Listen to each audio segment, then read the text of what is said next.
अभी आपके सामने ये बात रखी कि धर्म से जोड़ने की बात उन्होंने की है। मुझे थोड़ा सा आश्चर्य सा लगता है, वो इसलिए कहना चाहता हूँ कि वस्तुतः जीव का धर्म के साथ जो संबंध है वह तादात्म्य संबंध हुआ करता है। धर्म से जोड़ने की बात नहीं होती, फिर भी जोड़ने के लिए बार बार प्रेरित किया जा रहा है।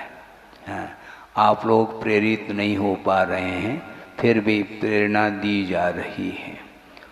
ऐसा क्यों होता है? इसके पीछे यह तथ्य है कि जिस क्षेत्र में संसारी प्राणी की रुचि होती है और रुचि होती है तो उस ओर प्रेरित करने की कोई आवश्यकता नहीं पड़ती, क्योंकि रुचि अपने आप में है। जिन वस्तुओं के प्रति लगाव है, रुचि है, तो उस ओर संसारी प्राणी बिना किसी की प्रेरणा के स्वयं गतिशील हो जाता है, पुरुषार्थशील हो जाता है। किंतु धर्म का आत्मा के साथ अनन्य संबंध होते हुए भी उस ओर प्रेरणा देने की आवश्यकता पड़ रही है, और आवश्यकता पड़ जाए कोई बाधा नहीं। हम भी यहाँ पर आपको धर्म की ओर ही प्रेरित करने के लिए लगभग 1.25 महीने से ये प्रयास किया जा रहा है। और ये प्रयास मेरा प्रयास नहीं, गुरुदेव का प्रयास है, ये ध्यान रखें। हाँ, क्योंकि आगम की आज्ञा है कि संस्कार, कर्म के संस्कार, वैश्विक संस्कार अनादिकालीन हैं और उनको दूर करने के लिए बार बार प्रयत्न करने की आवश्यकता पड़ती है। और धार्मिक क्षेत्र में प्रयत्न करना हमारे लिए हानिकारक नहीं, उसमें निश्चित रूप से सफलता मिलेगी, ये मुझे पूरा विश्वास इसलिए है क्योंकि मेरा विश्वास आप लोगों के ऊपर नहीं, ये ध्यान रखो, गुरुदेव के ऊपर मेरा विश्वास है। यह निश्चित रूप से कार्य संपन्न होगा और होगा। और इस कार्य को संपन्न करने के लिए जिसका योगदान है उसी को सफलता मिलेगी, यह भी उतना ही सत्य है, ये ध्यान रखें।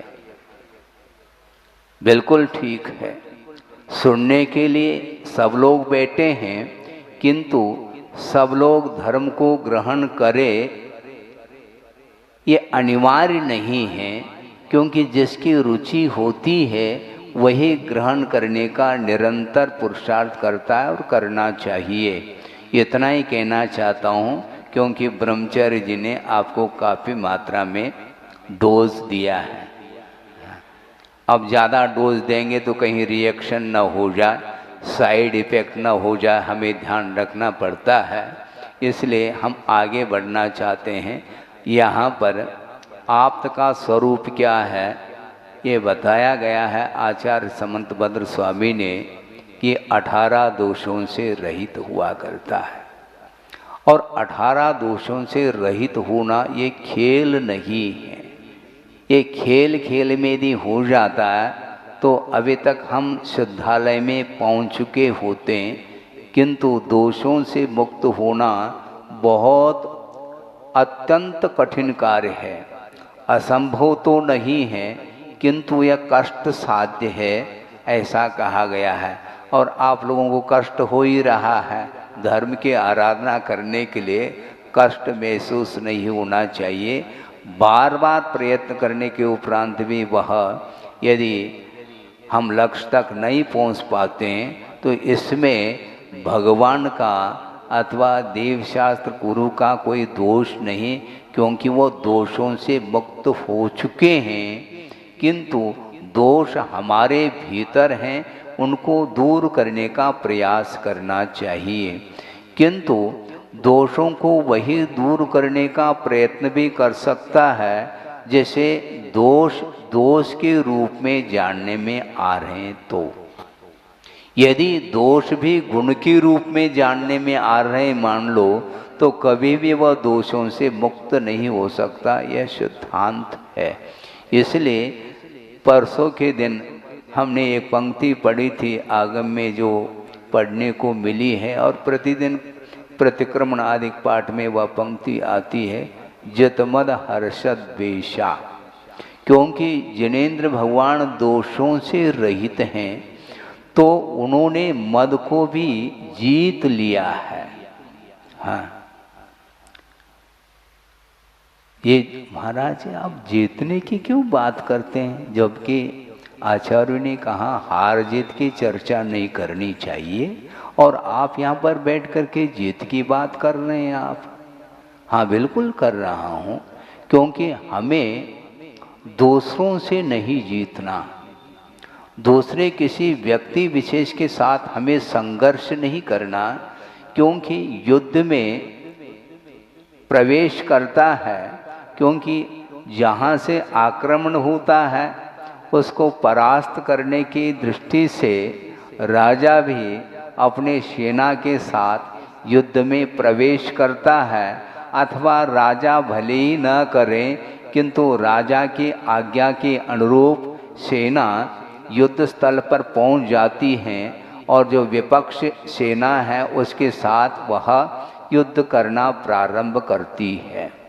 यह तो अपने से जो भिन्न वस्तु हैं उन वस्तुओं के साथ अधिकार जमाने की दृष्टि से वह युद्ध करना प्रारंभ करता है। इस युद्ध की बात हमें नहीं करना, क्योंकि अनंत काल से युद्ध विराम नहीं हुआ है। ये विश्व युद्ध चल रहा है, और यह विश्व युद्ध यह अनादि काल से चल रहा है, कभी विराम नहीं पा पाया। अब हमें इस संसार के साथ, संसारी प्राणियों के साथ युद्ध नहीं करना, किंतु हमें वस्तुतः युद्ध किससे करना, जो हमारे लिए पतन के लिए कारणभूत जो परिणाम हैं, आत्मगत परिणाम, उन आत्मगत परिणाम के ऊपर विजय प्राप्त करने के लिए ही आचार्यों ने मोक्ष मार्ग का रूप स्वरूप बताया है। जो व्यक्ति मोक्ष मार्ग पर आरूढ़ होता है, उस व्यक्ति के ही वश की बात है, वह इन सारी चीज़ों के ऊपर विजय प्राप्त कर सकता है। मद के ऊपर भी विजय प्राप्त किया जा सकता है। हर्ष विषाद की रूप जो कालुष परिणाम है, उनके ऊपर भी विजय प्राप्त किया जा सकता है। मात्सर्य के ऊपर भी विजय प्राप्त किया जा सकता है। मोह के ऊपर विजय प्राप्त किया जा सकता है। कषाय के ऊपर भी विजय प्राप्त किया जा सकता है। परिचयों के ऊपर भी विजय प्राप्त किया जा सकता है। कौन करे, जो करना चाहे उसके लिए उपदेश हैं, बाकी अन्य के लिए कोई उपदेश हम दे ही नहीं पाते, न दे सकते हैं। क्योंकि जो उपदेश के पात्र होते हैं उन्हीं के लिए आचार्य उपदेश देते हैं, और जिनके अंदर उपदेश की पात्रता नहीं है उनको हटाने का प्रयास नहीं करते। वो बैठ जाए सभा में, हम उनके लिए कोई प्रतिकार नहीं करेंगे, उनके लिए कोई विरोधात्मक हम शब्द का प्रयोग नहीं करते। वो बैठ रहा है, बैठे, बिल्कुल ठीक है, क्योंकि दुकान खोल दिया है, अनेक प्रकार के ग्राहक आते हैं, ग्रहण करने वाले भी ग्राहक आते हैं, और दृश्य देख करके उसी में संतोष का अनुभव करने वाले भी ग्राहक हो सकते हैं। ये होता है। ये उस ओर हमें ध्यान नहीं देना, किंतु जो संसार से ऊपर उठना चाहता है, जिसके भीतर तीव्र उत्कंठा है, वह उस व्यक्ति के लिए ही यह अमृत का पान, धर्मामृत का पान कराया जा सकता है। इसमें किसी भी प्रकार से जबरदस्ती आग्रह नहीं है। तो ये मद के ऊपर विजय प्राप्त करो ऐसा कहा जा रहा है, और जबकि इस मद के माध्यम से कुछ भी हमारे लिए मिलने वाला नहीं।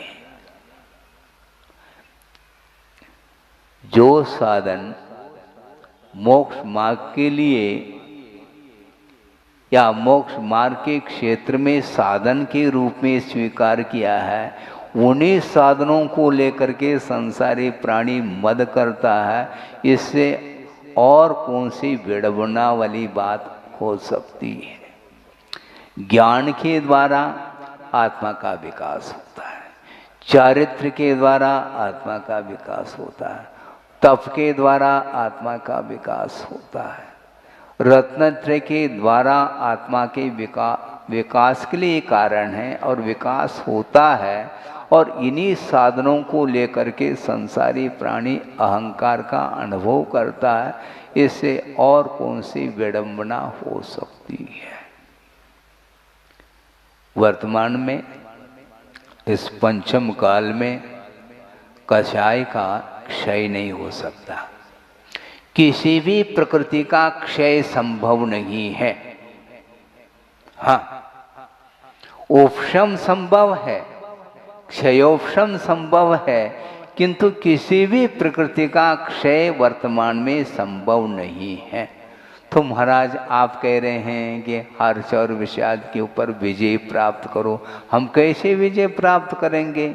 एक क्षण के लिए भी कर्म का क्षय देखने में नहीं आ रहा है, तो विजय प्राप्त करने के लिए प्रयत्न करना ये अपने आप में निरर्थक जैसा महसूस होता है।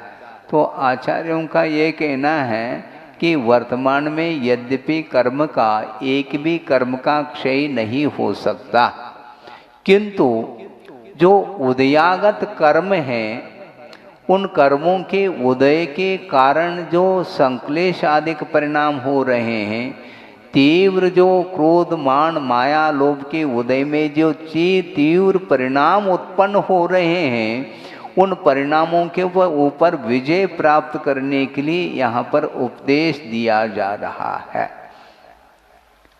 चेतो दूसरे के कषाय के ऊपर नहीं, अपने भीतर जो निरंतर भिन्न भिन्न वस्तुओं के निमित्त को लेकर के कषाय की उदीर्णा हो रही है और उसको रोकने का प्रयास करना।